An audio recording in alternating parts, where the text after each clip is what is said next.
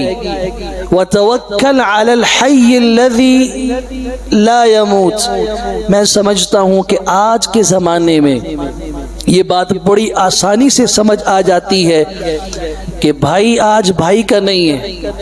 باپ کو بھی اولاد وہ پسند ہے جو کما کے کچھ لانے والی ہو، ورنہ اللہ کی قسم باپ کو بھی دیکھا گیا ہے جس نے اپنے بیٹے کو انگلی سے پکڑ کے گھر سے باہر نکال دیا، میرے اوپر بوجھ نہ بنو. بھائی کی تو بات ہی نہیں کرتے.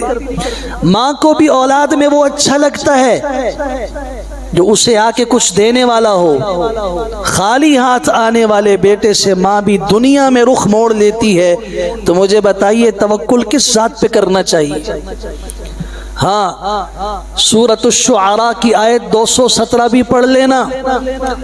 وَتَوَكَّلْ عَلَى الْعَزِيزِ الرَّحِيمِ الَّذِي يَرَاكَ حِينَ تَقُومُ وَتَقَلُّبَكَ فِي السَّاجِدِينَ.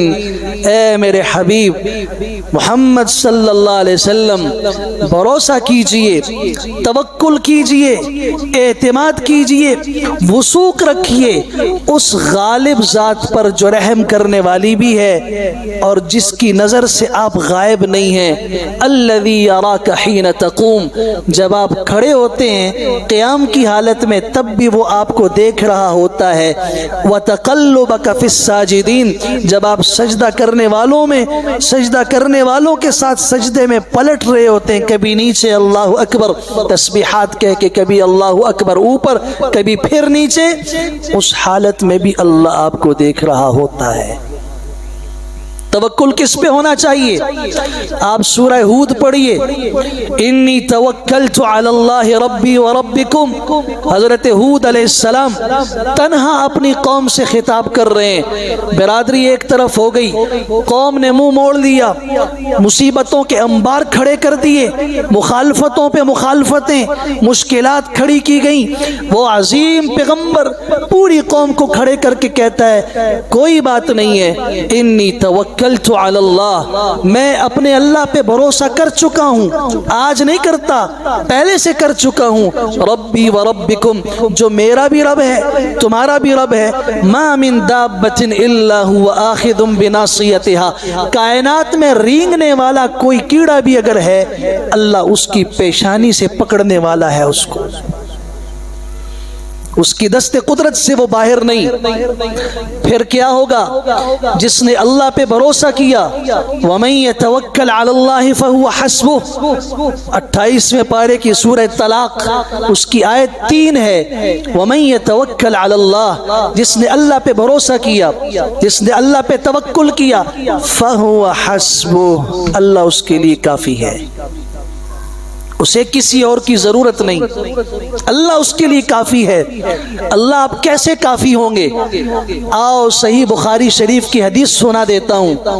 کوئی قصہ ہے لیکن عام نہیں. وہ قصہ ہے جو ام المومنین، میں اور آپ سب کی ماں، رسول اکرم صلی اللہ علیہ وسلم کی سب سے چہیتی اور محبوبہ بیوی سیدہ عائشہ صدیقہ رضی اللہ تعالیٰ عنہا نے بیان کیا ہے. اور امام بخاری رحمت اللہ تعالی علیہ نے صحیح بخاری میں اس کو نقل کیا ہے. ایک عورت ہے، سیاہ عورت ہے، مسجد نبوی کی خدمت کرنے والی عورت ہے، اور مسجد نبوی میں چھوٹا سا خیمہ اس کے لیے بنایا گیا ہے، چھوٹا سا، جیسے معتکفین کے لیے خیمہ بنتا ہے، اس سے چھوٹا. وہ مسجد کے اندر جھاڑو لگاتی ہے، مسجد کو صاف کرتی ہے. اس کا کوئی عزیز، کوئی رشتہ دار، کوئی بہن بھائی، کوئی بھی نہیں ہے. یہ اما عائشہ صدیقہ رضی اللہ تعالیٰ عنہ کے پاس آ جاتی ہیں. آپ جانتے ہیں مسجد نبوی میں اما عائشہ صدیقہ کا حجرہ بالکل متصل ہے ساتھ، جہاں آج امام الانبیاء صلی اللہ علیہ وسلم آرام فرما رہے ہیں، بالکل ساتھ ہے. یہ دیوار ہے، اس کے ساتھ ہے. یہ عورت مسجد کی خدمت کرنے والی سیاہ عورت جا کے اما عائشہ صدیقہ کے پاس بیٹھ جاتی ہیں. اکثر بیٹھا کرتی تھی اور ایک شعر پڑھتی تھی، وَيَوْمَ الْوِشَاحِ مِنْ أَعَاجِيبِ رَبِّنَا أَلَا إِنَّهُ مِنْ بَلْدَةِ الْكُفْرِ أَنْجَانِي. ہار والا دن بڑا عجیب دن تھا، ہار والا دن بڑا عجیب دن تھا، جس دن اللہ نے مجھے کفر سے نجات عطا فرمائی. یہ شعر کہتی تھی. اماں نے پوچھ لیا اے عورت یہ تو کیا کہہ رہی ہے؟ ہار والا دن عجیب، کیا مطلب؟ اس نے کہا میں فلاں عرب قبیلے کی باندی تھی، میرا کوئی عزیز کوئی نہیں، میں ان کی نوکرانی خادمہ، ان کی باندی تھی، زر خرید، ان کی خدمت کرنے والی۔ اس خاندان میں رئیس اور سربراہ سردار کی بیٹی کی شادی کا موقع آیا، اس کو شادی کے لیے تیار کیا جانے لگا۔ اس کے گلے میں ہار تھا، عربی میں وشاح کہتے ہیں ہار کو، جو سینے کے اوپر ہوتا ہے۔ یہ ہار اس لڑکی کے پاس تھا، وہ غسل کرنے گئی، اس نے وہ ہار نکال کے مجھے دیا، چونکہ میں اس کی خادمہ اور نوکرانی تھی، ہار میرے پاس تھا۔ وہ لڑکی گئی نہانے کے لیے، غسل کے لیے، میں صحن میں بیٹھی ہوں، اتنے میں ایک چیل آئی، اس کو وہ چمکتا ہوا کچھ کھانے کا نظر آیا، جھپٹ کر اس نے وہ میری گود سے ہار اٹھایا اور اڑ کے چلی گئی۔ لڑکی باہر نکلی، اس نے ہار مانگا، میں نے کہا وہ تو چیل اٹھا کے لے گئی۔ اس نے اپنے باپ سے شکایت کی۔ اب آپ مجھے بتائیں، میں آپ سے سوال کرنا چاہتا ہوں، اگر اس سردار کی جگہ پر، اس کے قبیلے کی جگہ پر میں اور آپ میں سے کوئی ہوتا، ایمان سے بتاؤ اس لڑکی کی بات پہ کوئی یقین کرنے کے لیے تیار ہوتا؟ چیل آئی اور ہار اڑا کے لے گئی، کسی کو یقین نہیں آیا، مجھ پہ سختی کی گئی۔ تو جس عورت کا کوئی پوچھنے والا نہ ہو، اور وہ باندی ہو، خادمہ ہو، نوکرانی ہو، مجھے مارا پیٹا گیا، یہاں تک کہ ان ظالموں نے میری عزت کے اوپر بھی ہاتھ ڈالنے کی کوشش کی۔ عزت پہ ہاتھ ڈالنے کا مطلب یہ کہ ننگا کر کے ہم تمہارے چھپے ہوئے اعضاء میں بھی اگر ہمیں تلاشی لینی پڑی تو ہم لیں گے۔ اس وقت روئے زمین پر میرا ساتھ دینے والا کوئی نہیں تھا۔ میں نے ایک کو دیکھا، اس کو منت کی، دوسرے کو دیکھا، اپنے سردار کو کہا کہ میں منت کرتی ہوں، میں جھوٹ نہیں بول رہی۔ کسی نے یقین نہیں کیا۔ پھر میرے ذہن میں ایک وہ رب آیا جسے مسلمان اپنا رب کہتے تھے، اللہ کہتے تھے، نہ میں اس سے واقف تھی نہ اس کے بارے میں مجھے تعارف تھا۔ زمین والوں کو پکار کے ان کی منت سماجت کر کے میں کسی کو قائل نہ کر سکی۔ پھر میں نے آسمان والے رب کا دروازہ کھٹکھٹایا اور میں نے کہا اے مسلمانوں کے اللہ، اے مسلمانوں کے رب، اگر تو واقعی ہے، آسمان و زمین کو بنانے والا تو ہے، ہم سب کے پیدا کرنے والا تو ہے، اور غائب اور حاضر کو جاننے والا تو ہے، تو اس وقت میری بات پہ یقین کرنے کے لیے کوئی تیار نہیں۔ آج ابھی میری عزت پہ بن پڑی ہے، میری عزت محفوظ کر دے، اگر تو ہے میری عزت بچا لے۔ یہ جملہ میری زبان سے نکلا، وہ چیل اڑتی ہوئی آئی، اس نے صحن کے اندر وہ ہار پھینک دیا۔ جب وہ ہار نیچے گرا، سب نے اوپر دیکھا، میری بات اللہ نے سچ کر دکھائی۔ میں عرض کر رہا تھا جو اللہ پہ توکل کرے، وَمَن يَتَوَكَّلْ عَلَى اللَّهِ فَهُوَ حَسْبُهُ، جو اللہ پہ بھروسہ کرتا ہے اللہ اس کے لیے کافی ہو جاتا ہے۔ مجھے بتائیے اس کی عزت کس نے بچائی؟ کوئی یقین کرنے کے لیے تیار نہیں تھا۔ پھر یہی عورت ہے جس کی قبر پہ رسول اللہ صلی اللہ علیہ وسلم نے ان کی تدفین کے بعد جا کے نماز جنازہ ادا کی۔ اللہ نے عزت بھی رکھی اور اللہ نے سب کے سامنے ان کی بات کو سچا بھی کیا۔ جو اللہ پہ بھروسہ کرتا ہے اللہ اس سے محبت کرتا ہے۔ ان اللہ یحب المتوکلین، اللہ پہ بھروسہ کر کے دیکھو، پھر دیکھو اللہ تعالیٰ جس سے محبت کرے۔ مجھے جس سے محبت ہوتی ہے میں اس کی عزت کا دفاع بھی کرتا ہوں، میں اس کی ضرورت کا خیال بھی کرتا ہوں، میں اس پہ آنچ نہیں آنے دیتا۔ کوئی اسے برا بھلا کہے میں اس کی طرف سے طرفداری کرتا ہوں۔ تو اللہ کی ذات جو قدیر بھی ہے، قادر بھی ہے اور قدرتوں کی مالک اور بادشاہ ذات ہے، وہ ساری ذلتوں کے اندر سے پھر اللہ اس کے لیے عزت کا ایسا راستہ نکال دیتے ہیں کہ دنیا حیران ہوتی ہے۔ سیدنا ابراہیم خلیل اللہ کو دیکھیے نا، آگ لگائی گئی، اس کے شعلے آسمانوں سے بات کر رہے ہیں، اس کے قریب سے کوئی پرندہ نہیں گزر سکتا، آگ کی تپش سے راکھ ہو کے نیچے گر جاتا ہے، اور خود آگ جلانے والے حیران ہیں، ہم نے آگ روشن تو کر دی لیکن اس آگ میں ابراہیم کو ڈالیں گے کیسے؟ قریب کوئی جا ہی نہیں سکتا۔ ابلیس لعین آیا اور اس نے کہا میں طریقہ بتاتا ہوں، ایک منجنیق بناؤ، اس منجنیق میں ان کو بٹھا کے دور سے پھینک دو، جیسے آپ غلیل میں پتھر رکھ کے دور پھینکتے ہیں، اس منجنیق میں ڈال کے آگ میں پھینک دو۔ اب جس وقت منجنیق پہ بٹھایا گیا،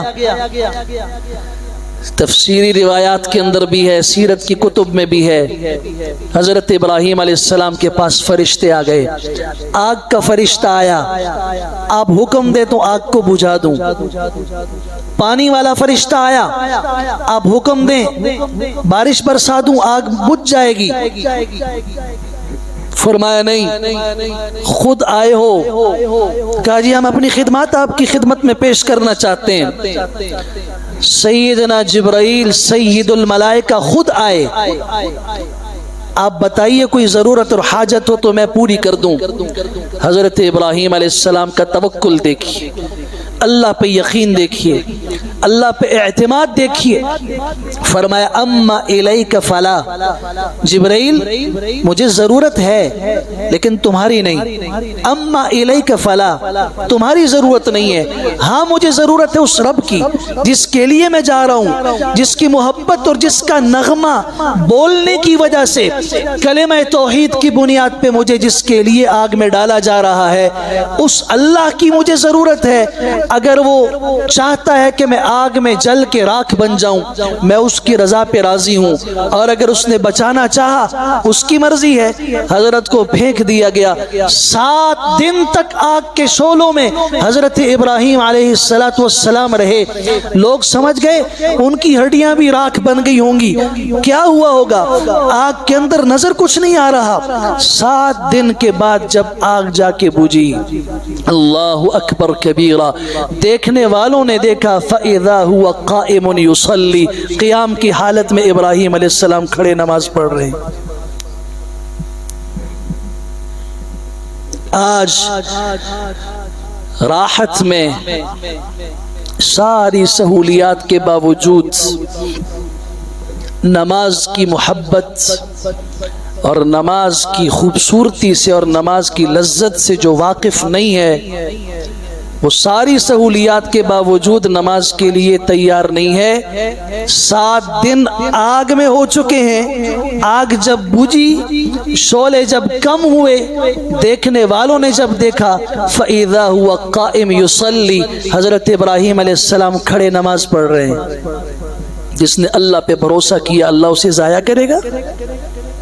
سیدنا موسیٰ علیہ السلام 6 لاکھ افراد کو لے کر بحیرہ قلزم کے کنارے پہ پہنچے ہیں، سامنے قلزم کی لہریں ہیں، امواج اور موجیں ہیں، پیچھے فرعون کا 12 لاکھ کا ٹھاٹھے مارتا ہوا ایک لشکر ہے، پیچھے بھی موت آگے بھی موت۔ دیکھنے والوں کی چیخیں نکلی اور کہا کہ موسیٰ نے پکڑوا دیا اور مروا دیا۔ جس کو اللہ پہ بھروسہ ہوتا ہے، آگے بھی دیکھے تو موت ہے، پیچھے بھی دیکھے تو موت ہے، لیکن وہاں اللہ پہ جب یقین اور بھروسہ ہوتا ہے تو زبان سے کلمہ نکلتا ہے، کلا، ہرگز نہیں، ہرگز نہیں، ان معی ربی سیہدین، میرے ساتھ میرا رب ہے، وہ میرے لیے راستہ نکالے گا۔ حضرت نے اکیلے اپنے لیے فرمایا تھا، اللہ چاہتا تو اکیلے حضرت موسیٰ کو نجات دیتا، باقیوں کو یقین نہیں تھا ڈبو دیتا، لیکن نہیں، چونکہ وہ چلنے میں حضرت کے ساتھ چلے تھے۔ اس لیے یاد رکھنا، ایک نکتہ عرض کر رہا ہوں، اہل حق کے نقش قدم پہ چلنے والے کو بھی اللہ اتنا محبوب کرتے ہیں، وہ حق کا ساتھ نہ بھی دے، ساتھ صرف چلنے کے لیے کچھ قدم چلنے کے لیے تیار ہو جائے، اللہ اسے بھی حق والوں کے ساتھ نجات عطا فرماتے ہیں۔ سمجھنی ہو یہ بات تو قرآن سے پوچھ لو۔ حضرت نے کیا فرمایا؟ میرے ساتھ میرا رب ہے، مجھے راستہ دے گا۔ اللہ نے صرف حضرت موسیٰ علیہ السلام کو بچایا یا بنی اسرائیل کو بھی بچایا؟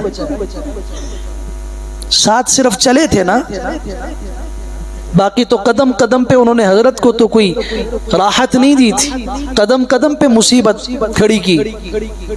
سب کچھ دیکھنے کے باوجود پھر جا کے کبھی کہتے ہیں ہمارے لیے الہ بناؤ، بت بناؤ ہمارے لیے، ہم ان کے سجدے کریں۔ جس نے اللہ پہ بھروسہ کیا، آپ سنن کبریٰ بیہقی پڑھیں، آپ البدایہ والنہایہ ابن کثیر رحمت اللہ تعالی کی پڑھیں، تاریخ اسلام میں مستند تاریخ کہلاتی ہے۔ روم کے علاقے میں جنگل میں حضرت سفینہ رضی اللہ تعالی عنہ، یہ صحابی ہیں، انہیں سفینہ حضور صلی اللہ علیہ وسلم نے محبت سے فرمایا تھا۔ عربی میں سفینہ کہتے ہیں کشتی کو۔ ایک موقع پر انہوں نے بہت بڑا وزن اٹھایا ہوا تھا، آپ علیہ السلام نے دیکھ کے فرمایا یہ تو کشتی ہے، بس وہ نام پڑ گیا، کشتی کی طرح ایک بہت بڑا انہوں نے بوجھ اٹھایا۔ حضرت سفینہ روم کے غزوے میں صحابہ سے بچھڑ گئے، ساتھیوں سے بچھڑ گئے، اور جنگل میں تنہا تنہا راستہ نہیں مل رہا۔ ابن کثیر رحمہ اللہ نے لکھا ہے، ہر طرف گھنے جنگل، دیکھا شیر آ رہا ہے غراتے ہوئے، اور جنگل کا بادشاہ موت اپنی نگاہوں کے سامنے دیکھ رہے ہیں۔ خطاب کر دیا، یا ابا الحارث، جو شیر ہے ببر شیر، اس کی ایک کنیت ہے عربی میں، ابو الحارث، اے ابو حارث، انی مولا رسول اللہ، میں سفینہ ہوں اللہ کے رسول صلی اللہ علیہ وسلم کا غلام ہوں، جہاد پہ نکل چکا تھا، راستہ بھول گیا ہوں، راستہ بھٹک گیا ہوں، جنگل میں کوئی راہبر نہیں ہے، خیال رکھنا تو جنگل کا بادشاہ ہے، میں محمد عربی صلی اللہ علیہ وسلم کا غلام ہوں۔ ابن کثیر رحمہ اللہ نے لکھا ہے، اس نے اپنی پیٹھ نیچے کی اور حضرت کو گویا اشارہ کر رہا تھا میری پیٹھ پہ سوار ہو جائیے، میں جنگل سے باہر نکال کے آپ کو راستہ دکھاتا ہوں۔ اس نے حضرت سفینہ رضی اللہ تعالیٰ عنہ کو جنگل سے باہر راستے پہ کھڑا کیا، وہاں سے آ کے اپنے ساتھیوں سے ملے یہ قصہ بیان کیا۔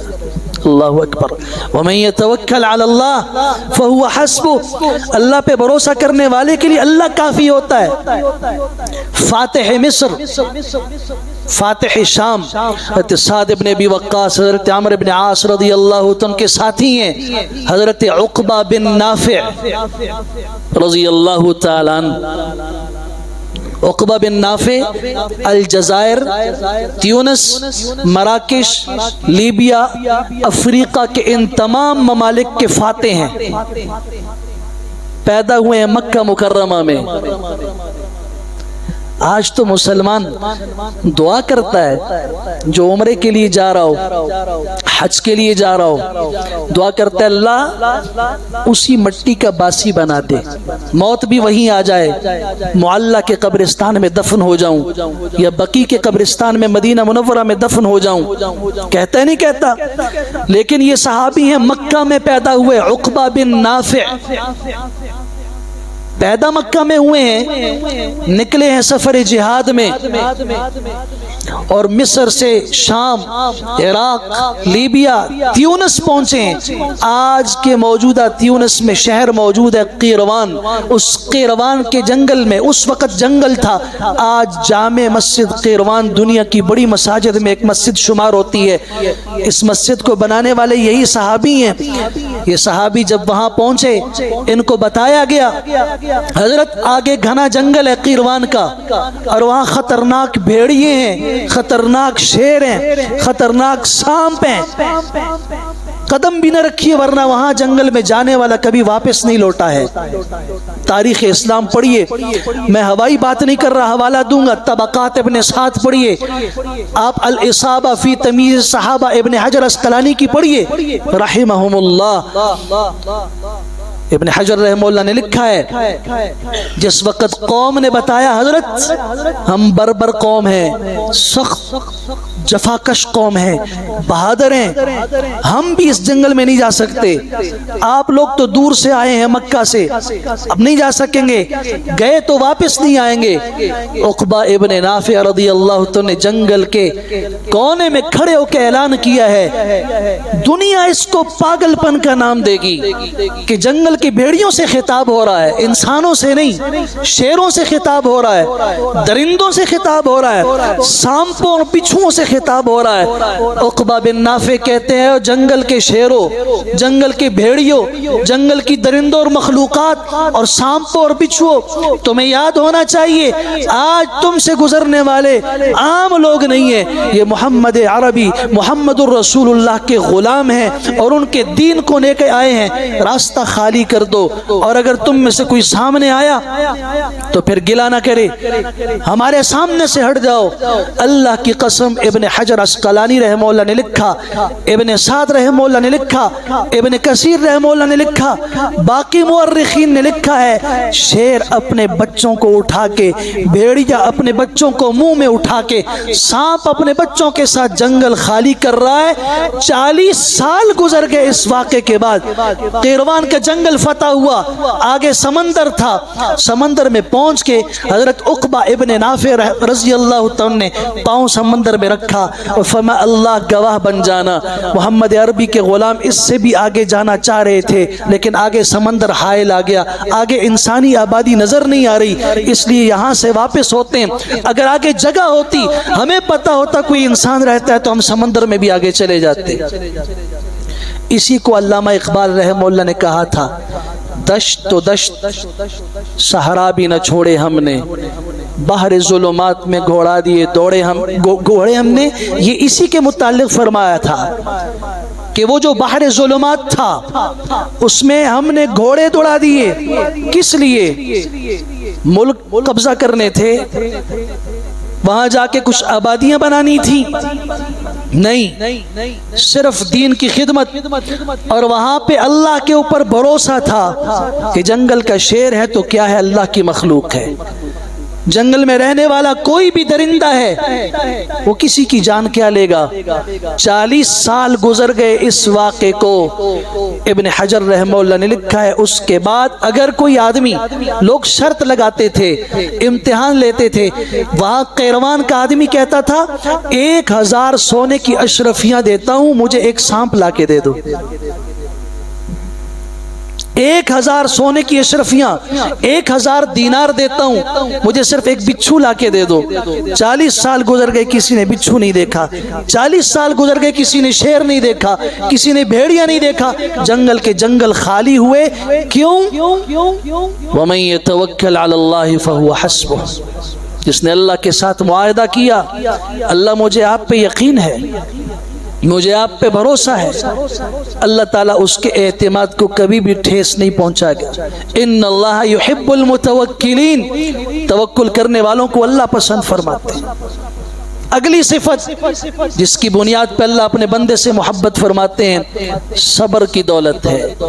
صبر جسے ہم کچھ نہیں سمجھتے، ہمارے ہاں تو ہوتا ہے ایک گالی دی تو 2 دوں گا، اس نے اگر باپ کو دی تو میں باپ اور دادا کو دوں گا، اس نے اگر باپ دادا کو دی تو میں پورے خاندان کو دوں گا۔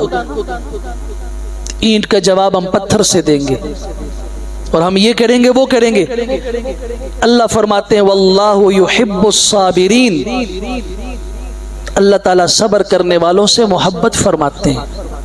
وَلَمَنْ صَبَرَ وَغَفَرَ فَإِنَّ ذَلِكَ مِنْ عَزْمِ الْأُمُورِ، جس آدمی نے صبر کیا، معاف کر دیا، تو یہ بہت بڑا عظیم کام ہے۔ کیسا؟ جس کا حکم حضور صلی اللہ علیہ وسلم کو ملا تھا، فَاصْبِرْ كَمَا صَبَرَ أُولُو الْعَزْمِ مِنَ الرُّسُلِ، جیسے عظیم پیغمبروں نے صبر کیا تھا، عظیمت والے پیغمبروں نے صبر کیا تھا، اے میرے حبیب صلی اللہ علیہ وسلم آپ بھی صبر کیجئے۔ صبر کا نتیجہ کیا ہوگا؟ پہلا نتیجہ صبر کا، وَبَشِّرِ الصَّابِرِينَ الَّذِينَ إِذَا أَصَابَتْهُمْ مُصِيبَةٌ قَالُوا إِنَّا لِلَّهِ وَإِنَّا إِلَيْهِ رَاجِعُونَ، صبر کرنے والے کو بشارت دیجئے، اس کو خوشخبری سنا دیجئے۔ کیا خوشخبری؟ اللہ اکبر کبیرہ، مکہ مکرمہ کی سرزمین پر پہلا خاندان جو امام الانبیاء صلی اللہ علیہ وسلم کے ہاتھ پہ بیعت کر کے مسلمان ہوا ہے، پورے کا پورا خاندان، یہ چھوٹا سا خاندان ہے، حضرت عمار بن یاسر رضی اللہ عنہ کا خاندان۔ ٹوٹل 3 آدمی ہیں، حضرت یاسر ہیں، ان کی بیوی حضرت سمیہ ہیں، اور ایک بیٹا عمار ہے۔ تینوں کی تینوں اکٹھے مسلمان ہوئے، باقی تو کوئی ایک مسلمان ہوا، باپ مسلمان ہوا، بیٹا مسلمان نہیں ہوا، بیٹا مسلمان ہوا ہے تو باپ نہیں ہوا، دونوں ہوئے تو بھائی مسلمان نہیں ہوا۔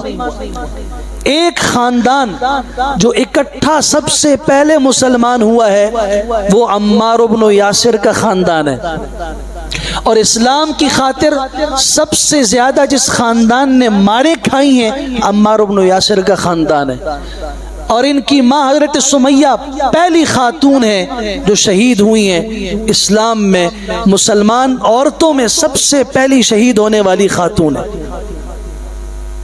اور دوسری بات عرض کروں، ان کی ماں حضرت سمیہ دوسری خوش نصیب عورت ہیں جو سیدہ خدیجہ الکبریٰ کے بعد عورتوں میں مسلمان ہوئی ہیں۔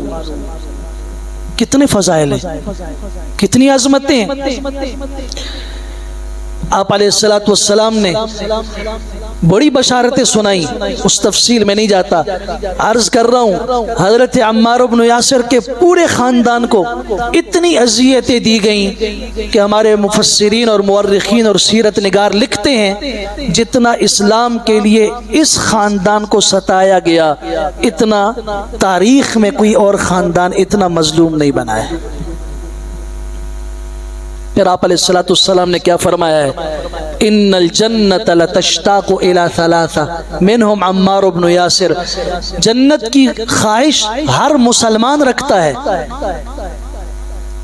اے اللہ ہمیں جنت دے، ہر مسلمان رکھتا ہے، لیکن کمال تو یہ ہے کہ جنت شوق رکھے کس کا؟ آپ علیہ السلام نے فرمایا 3 خوش نصیب ایسے ہیں جنت ان کی مشتاق ہے، ان میں ایک عمار بن یاسر رضی اللہ عنہ بھی ہے۔ حضرت عمار سے حضور اتنی محبت فرماتے تھے، ان کی نگاہوں کے سامنے ان کی ماں حضرت سمیہ رضی اللہ عنہ کو شہید کیا گیا۔ اور پتہ کیسے شہید کیا گیا؟ ابو جہل نے 2 طاقتور اونٹ کھڑے کیے، ایک اونٹ کے ساتھ ایک ٹانگ باندھی، دوسرے اونٹ کے ساتھ دوسری ٹانگ باندھی، اس اونٹ کو اس طرف اس کو اس طرف، اور 2 حصوں میں ان کو چیر دیا گیا۔ یہ ماں کو اپنی سامنے نگاہوں کے سامنے شہید ہوتے ہوئے اس انداز سے دیکھا، باپ حضرت یاسر کو بھی اس انداز سے اپنی نگاہوں کے سامنے، جوان ہے خود، ماں باپ دونوں شہید ہوئے، آنکھوں میں آنسو آ گئے، مارا گیا، ان کو پیٹا گیا، کلمہ کفر پہ مجبور کیا گیا، احد لا الہ الا اللہ محمد الرسول اللہ کہتے گئے، یہاں تک کہ جب بدبختوں نے حضور صلی اللہ علیہ وسلم کو گالی دی، پھر انہوں نے کہا بس اب میں وہی بات کہتا ہوں جو تم کہتے ہو، میرے پیغمبر کو برا نہ کہو، میں اسلام چھوڑ دیتا ہوں۔ حضور صلی اللہ علیہ وسلم کے متعلق بات برداشت نہیں کر سکے، فرمایا بس حضور کو برا نہ کہو، میں کلمہ طیبہ چھوڑ دیتا ہوں۔ پھر آئے آپ علیہ السلام کے سامنے کہا میں نے تو کلمہ کفر پڑھ لیا۔ آپ نے فرمایا دل میں ایمان تھا؟ فرمایا ہاں دل میں تھا لیکن آپ کے متعلق برداشت نہیں کر سکا، اس لیے ظاہری طور پر یہ کہہ دیا۔ انہی کے متعلق آیا الا من اکرہ وقلبہ مطمئن بالایمان۔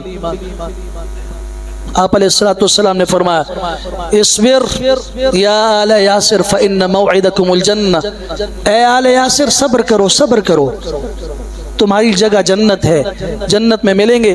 حضرت عمار بن یاسر کو اللہ کے رسول صلی اللہ علیہ وسلم اپنے پاس بلاتے تھے، تعال یا عمار اجلس معی، عمار آؤ میرے ساتھ بیٹھو۔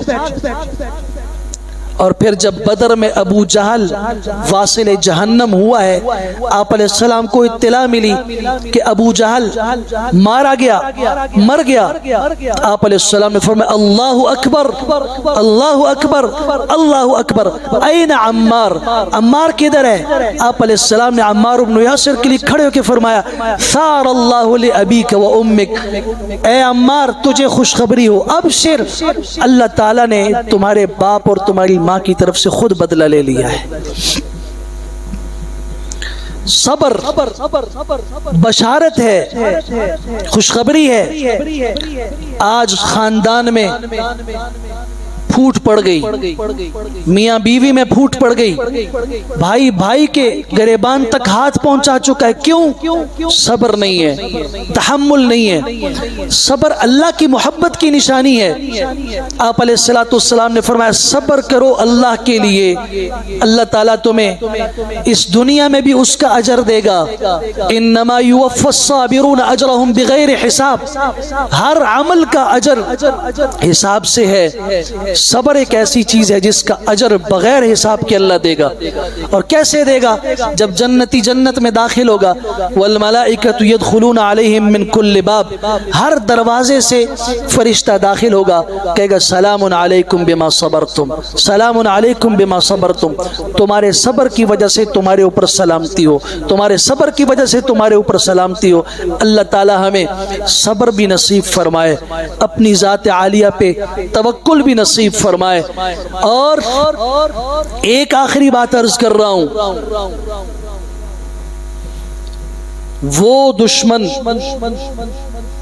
وہ شخص جو آپ کو دھمکی دے کر کہے کہ خیال رکھنا میں تمہاری ایسی تیسی کر دوں گا، میں تم سے نمٹ لوں گا، اس سے نہ ڈرو،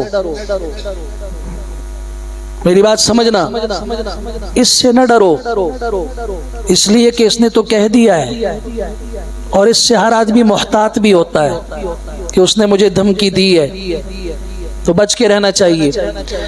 بچ کے اس مظلوم سے رہو جس نے اپنا معاملہ اللہ کی عدالت پہ چھوڑ دیا ہے،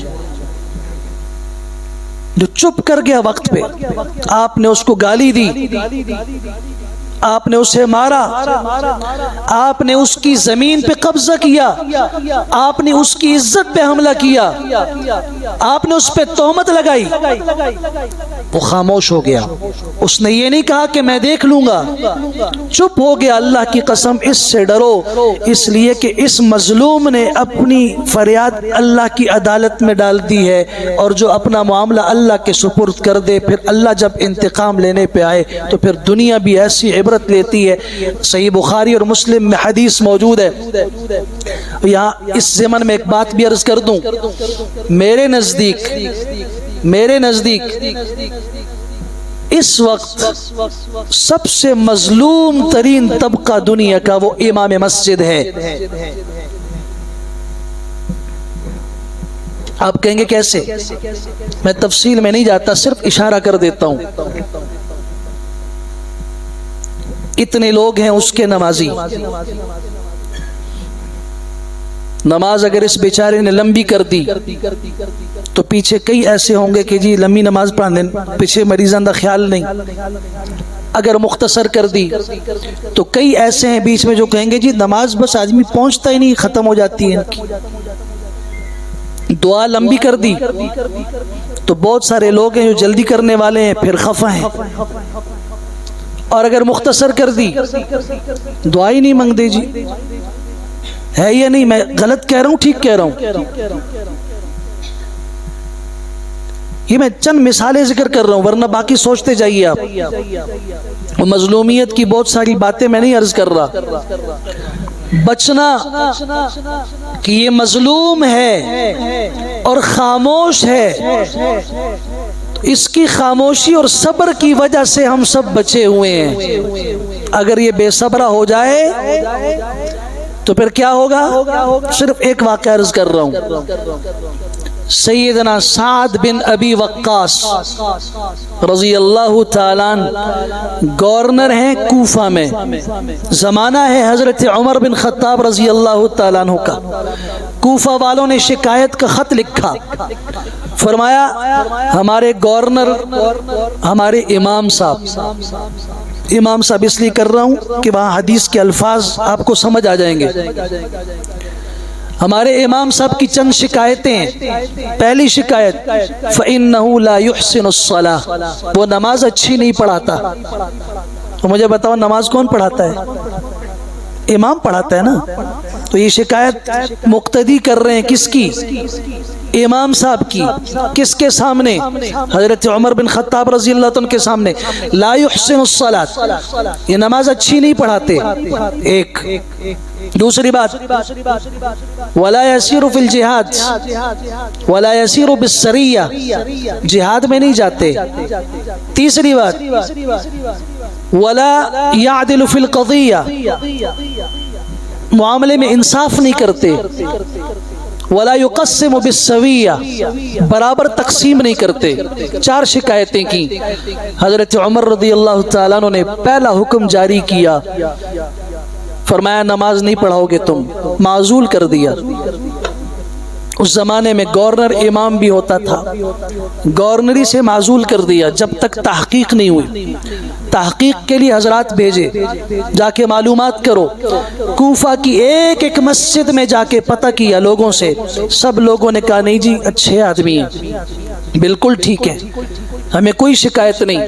مسجد بنی عبس میں پہنچے، مسجد بنی عبس میں جا کے پوچھنے والے نے پوچھا تمہیں اپنے امام، اپنے گورنر سعد بن ابی وقاص کے متعلق کوئی بات، کوئی شکایت ہو؟ ایک آدمی کھڑا ہوا، اسامہ بن قتادہ ابو سعدہ، اس کی کنیت تھی ابو سعدہ، نام اسامہ تھا۔ اسامہ بن قتادہ کھڑا ہوا، اس نے یہ باتیں کی، صرف ایک آدمی مسجد بنی عبس میں۔ اس نے کہا ہاں شکایت ہے، یہ نماز اچھی نہیں پڑھاتے۔ ہر جگہ ایک نہ ایک ایسا ہوتا ہے، نماز اچھی نہیں پڑھاتے۔ پوچھا گیا ان سے، حضرت نے فرمایا اللہ کی قسم میں تو وہی نماز پڑھاتا ہوں جو نماز میں نے رسول اکرم صلی اللہ علیہ وسلم کے پیچھے پڑھی ہے۔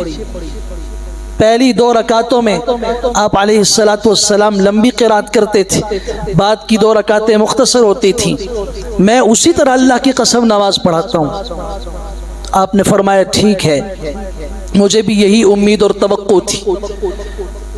باقی باتیں عرض کی اور فرمایا آپ پوچھ لیجئے باقیوں سے۔ حضرت نے پھر وہاں کھڑے ہو کے ایک بات کی، یہ مظلوم امام کی فریاد ہے جو عرض کر رہا ہوں، جب وہ صبر چھوڑ دینا پھر نتیجہ کیا نکلتا ہے۔ امام صاحب نے یہ کہا اللہم ان کان ھذا عبدک قام سمعۃ وریا الہ العالمین، اے اللہ میں آپ کے ہی فریاد کر سکتا ہوں، اگر یہ بندہ صرف شہرت کے لیے، نام و نمود کے لیے کھڑا ہوا ہے اور جھوٹ بول رہا ہے تو پھر اے اللہ میں چند بد دعائیں دیتا ہوں اس کو۔ ان میں سے پہلی بات یہ ہے اطل عمرہ، اللہ اس کی عمر لمبی کر دے، وَأَطِلْ فَقْرَ، اللہ اس کی تنگ دستی کو بڑھا دے، لمبا کر دے، وَعَرِّضْهُ لِلْفِتَنِ، اللہ اس کو فتنوں میں مبتلا کر دے۔ یہ ایک مظلوم امام کی صبر چھوڑ کے بد دعا دی گئی اس شخص کے لیے۔ اور تب بھی کیا کہ اگر جھوٹا ہو تو اللہ ایسا کر دے۔ پھر اس آدمی کو دیکھا گیا، صحیح بخاری کے الفاظ یہ ہیں، اس کے ہاتھ شل، پاؤں شل، فتنوں میں مبتلا، کوئی اس کو بھیک دینے کے لیے تیار نہیں، ایک لقمہ دینے کے لیے تیار نہیں. اور وہ یہ کہتے ہوئے سنا گیا، کہتا تھا کہ میں نے سعد بن ابی وقاص کے خلاف یہ بات کی تھی، ان کی بد دعا نے آج میرا یہ حال کر دیا. اللہ تعالی ہمیں صبر نصیب فرمائے، بے صبری سے اللہ ہم سب کی حفاظت فرمائے، توکل علی اللہ کی دولت اللہ ہمیں نصیب فرمائے. وآخر دعوانا الحمدللہ رب العالمین.